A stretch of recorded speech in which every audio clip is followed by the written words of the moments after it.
నమస్తే. కర్నూలు జిల్లాలో ఈరోజు వైఎస్ఆర్సీపీ పార్టీ అధినేత జగన్ పర్యటన ఉన్న నేపథ్యంలోన అక్కడ ఎస్పీ ఒక స్టేట్మెంట్ ఇచ్చినట్లుగా కనిపిస్తూ ఉంది.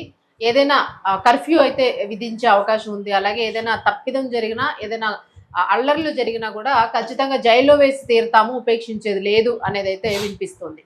సో దీని గురించి ఒకసారి మాట్లాడదాం. అసలు కర్నూలు ఎందుకు వెళ్తూ ఉన్నారు, ఏ పర్యటన, సో ఇవన్నీ డీటెయిల్గా మాట్లాడదాం. సీనియర్ జర్నలిస్ట్ దాము బాలాజీ సార్. నమస్తే. నమస్తే సార్, జగన్ పర్యటన ఎప్పుడు కూడా ఒక సంచలనాత్మకంగానే ఉంటది. ఎప్పుడు వెళ్ళినా ఏదో ఎవరినో తొక్కారనో, అల్లర్లు అయినాయనో ఏదో ఒకటి. సో అలా భయపడి ఇప్పుడు కర్ఫ్యూ పెట్టారని అనుకోవచ్చా, లేకపోతే అల్లర్లు జరిగే అవకాశానికి అసలు నేపథ్యం ఏమని అనుకోవచ్చు? అసలు జగన్ ఎందుకు వెళ్తున్నాడు అనేది ముందుగా చెప్పుకొని దాని తర్వాత గవర్నమెంట్ ఎలా రియాక్ట్ అవుతుంది, దీని వెనకున్న రాజకీయ ప్రయోజనాలు ఏంటి, ప్రజలు ఎలా స్పందిస్తున్నారు, ఈ విషయాల గురించి మాట్లాడదాం. మామూలుగా జగన్ ఎందుకు వెళ్తున్నారంటే ఆలూరు ఎమ్మెల్యే విరూపాక్ష రెడ్డిని అరెస్ట్ చేశారు. అరెస్ట్ చేసి జైల్లో పెట్టారు. ఎందుకంటే అక్కడ అల్లర్లు జరిగి విరూపాక్ష వాళ్ళు వెళ్ళి దాడులు చేశారని చెప్పి ఆయన మీద, వాళ్ళ కొడుకు చంద్రశేఖర్ మీద కేసులు పెట్టి అరెస్ట్ చేశారు. ఇప్పుడు వాళ్ళు జైల్లో ఉన్నారు. జైల్లో ఉన్న వాళ్ళని పరామర్శించడానికి జగన్ వెళ్తున్నాడు. 11 గంటలకి ఓరవకల్లు ఎయిర్పోర్ట్లో దిగి అక్కడ నుంచి రోడ్డు మార్గాన పంచలింగాల దగ్గర ఉన్న జిల్లా జైలుకి చేరుకుంటాడు జగన్. సో దాదాపు 1 గంట నుంచి 3 గంటల లోపల ములాఖత్ ఉంటుంది. ముందు జైల్లో అతన్ని పరామర్శించి దాని తర్వాత వాళ్ళ ఇంటికి వెళ్ళి ఇంట్లో వాళ్ళని పరామర్శించడం, ఇది జగన్ ప్రోగ్రాం. అయితే మామూలుగా జగన్ ఎప్పుడు వెళ్ళినా వందల వేల మంది తీసుకొని ఆర్గనైజ్ చేసి పెద్ద దాన్ని ఒక దండయాత్రలాగా, అంటే పరామర్శలాగా కాకుండా ఒక దండయాత్రకి వెళ్తున్నట్టుగా చేయడం, వాళ్ళు రకరకాల విన్యాసాలు చేయడం, స్లోగన్స్ ఇవ్వడం, ఇది చేస్తున్నాడు జగన్. అది ప్లాన్డ్గానే జగన్ చేస్తున్నాడు. ఎందుకంటే ముఖ్యంగా ఇప్పుడు తెలుగుదేశం ప్రభుత్వం వచ్చినప్పటి నుంచి కూడా, అంటే కూటమి ప్రభుత్వం వచ్చినప్పటి నుంచి కూడా వైసీపీని నిర్వీర్యం చేయాలని చెప్పి దాంట్లో ఎక్కడెక్కడ యాక్టివ్గా నాయకులు ఉంటారో వాళ్ళందరి మీద కేసులు పెట్టడం, సోషల్ మీడియా మీద క్రాక్ డౌన్ చేయడం, ఇది తెలుగుదేశం ప్రభుత్వం చేస్తుంది. దీన్ని ఎదుర్కోవాలంటే జగన్కు ఉన్న ప్రాబ్లం ఏంటంటే గతంలో అధికారంలో ఉన్నప్పుడు కార్యకర్తలను కానీ ఎమ్మెల్యే ఎంపీలను కూడా సరిగ్గా పట్టించుకోలేదు. తన చుట్టూ కోటర్ని పెట్టుకున్నాడు, వాళ్ళే కలుస్తూ ఉండేవాళ్ళు, జగన్ కలిసేవాడు కాదు. అందువల్ల కార్యకర్తలు అసంతృప్తి ఉంది. పైగా ఇప్పుడు ఈ ప్రభుత్వం వాళ్ళ మీద కేసులు పెట్టడం, తర్వాత కొంతమందిని అరెస్టులు చూపించకుండా తీసుకెళ్ళి కొట్టడం, ఇలాగా చేస్తుంది. కాబట్టి జగన్ పట్టించుకోకపోతే కార్యకర్తల్లో ఇది వస్తుంది. అది వచ్చినప్పుడు రేపు ఎన్నికల్లో జగన్కి ప్రాబ్లం. అందుకని జగన్ ఏం చేస్తున్నాడు అంటే ఎవరైనా తమ వాళ్ళ మీద ఇట్లాగా కేసులు పెట్టి అరెస్ట్ చేసినప్పుడు వాళ్ళని వెళ్ళి పరామర్శించడం అనేది చేస్తున్నాడు. పొలిటికల్ లీడర్గా అతను ఆ పని చేయడం కరెక్టే. కాకపోతే ఇక్కడ ఏంటంటే అది మామూలుగా ఇప్పుడు ఆయన పనేంటి, వెళ్ళి ములాఖత్కి వెళ్ళి ములాఖత్లో పరామర్శించి మళ్ళీ రావాలి. కానీ ఏం చేస్తున్నాడు, అదొక పెద్ద రోడ్ షో లాగా చేసి గంటల పాటు రోడ్డు మార్గంలో ప్రయాణించి వేల మందిని ఆర్గనైజ్ చేసి గందరగోళం చేస్తున్నాడు. ఇది ఎందుకు చేస్తున్నాడు అంటే తన బల ప్రదర్శన. బేసిక్గా ఏంటంటే కేడర్లో ఉత్సాహాన్ని నింపడం కోసం బల ప్రదర్శన చేయాలి. రెండోది ఒక నెరేటివ్ని జనంలోకి తీసుకురావాలి. అంటే జగన్కి బలం పెరుగుతుంది, జగన్ పట్ల జనం బాగా ఇది ఉన్నారు, ఈ ప్రభుత్వ వ్యతిరేకత ఉంది, అందుకనే ఇంతమంది జనం వస్తున్నారు అన్నది ప్రజలకు తెలియజేయాలి. అది కొంతవరకు సక్సెస్ అయ్యాడు జగన్. మొన్న కూడా సీదిరి అప్పలరాజుని పరామర్శించడానికి కానీ, లేకపోతే కోస్తాలో పర్యటన కానీ, ఇవన్నీ కూడా విపరీతంగా జనం వచ్చారు. మామూలుగా జనం వచ్చారంటే జనాన్ని ఆర్గనైజ్ చేస్తే వస్తారు, వాళ్ళకి ప్యాకెట్లు ఇవ్వాలని అదే అనేది అది కరెక్టే కావచ్చు. కానీ అది అన్ని పార్టీలకు కూడా వర్తిస్తుంది. జగన్కి అయితే జనం వస్తున్నారు. అంతవరకు అయితే ఇంతకుముందు కూడా వచ్చేవాళ్ళు, గతంలో కూడా వచ్చినా కూడా మరి ఓడిపోయాడు కదా. కాబట్టి ఏదేమైనా జగన్ ఇంకా వేరే ఇప్పుడు, ఎందుకంటే రాజకీయ నాయకులకి అన్ని అస్త్రాలు ఏమి ఉండవు, ఉన్న అస్త్రాలనే ఎఫెక్టివ్గా మళ్ళీ మళ్ళీ వాడాలి. వాళ్ళ దగ్గర ఏమి కొత్త ఆయుధాలు ఎక్కడి నుంచి వస్తాయి.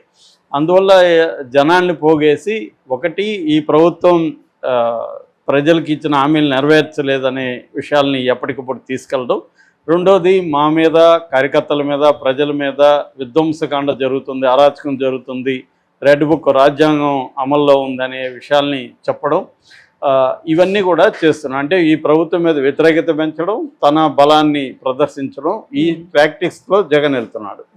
సో అంటే ఎత్తులకు పై ఎత్తులు అన్నట్టు. సో అంటే మీరు అరెస్టులు చేస్తే దాన్ని నేను నాకు అనుకూలంగా ఉపయోగించుకుంటా అన్నది ప్రభుత్వానికి కూడా ఒక హెచ్చరిక కూడా. అంటే వీళ్ళు అరెస్టులు చేస్తా పోతా ఉంటే దాన్ని తనకు అనుకూలంగా, అంటే క్రైసిస్ని ఆపర్చునిటీగా మార్చడం అనేది యుద్ధ నీతుల్లో ఒకటి, సంక్షోభాన్ని అవకాశంగా మార్చుకోవడం. అలాగా ఒక ప్రభుత్వం ఏం చేస్తుందంటే ఈ ఎక్కడెక్కడ వైసీపీ యాక్టివ్గా ఉన్నారు వాళ్ళని జైళ్ళల్లో పెట్టడం ద్వారా వాళ్ళ క్యాడరు నిర్వీర్యం అవుతారు, యాక్టివ్గా ఉంటారు, నాయకులు కూడా భయపడతారు, అగ్రెసివ్గా ముందుకు రాలేరు అనేది కూటమికి ఉండే లక్ష్యం. ఎందుకంటే జగన్ అంటే ఇప్పటికి కూడా కూటమికి భయం ఉంది. ఎందుకు భయం ఉందంటే 40% ఓట్ షేర్ ఉంది, రేపు అటు ఇటు ఏమైనా అయితే మళ్ళీ జగన్ వచ్చే అవకాశం ఉంది. అందుకని వీళ్ళు కూడా ఏంటంటే వైసీపీని మ్యాక్సిమం బలహీనపరచాలనేది. ఇది ముందు నుంచి కూడా మనకి మోడీ ప్రభుత్వం ఇదే మోడల్ దేశం అంతా చేస్తుంది. ప్రతిపక్షాలు కానీ చివరికి సొంత మిత్రపక్షాలను కూడా నిర్వీర్యం చేయడం, వాళ్ళ మీద కేసులు పెట్టడం, వాళ్ళని నిరంతరం నిఘాలో ఉంచడం, ఇవన్నీ చేస్తుంది. ఎందుకంటే మనకి ఎదురు ఉండకూడదు అనేది ముందు నుంచి కూడా స్ట్రాటజీ. అదే స్ట్రాటజీని ఇప్పుడు లోకల్గా రీజనల్ పార్టీలు కూడా అదే చేస్తున్నారు. జగన్ కూడా గతంలో అదే చేశాడు, తెలుగుదేశాన్ని ఇది చేయడం కోసం. ఇప్పుడు వీళ్ళు కూడా అదే చేస్తున్నారు.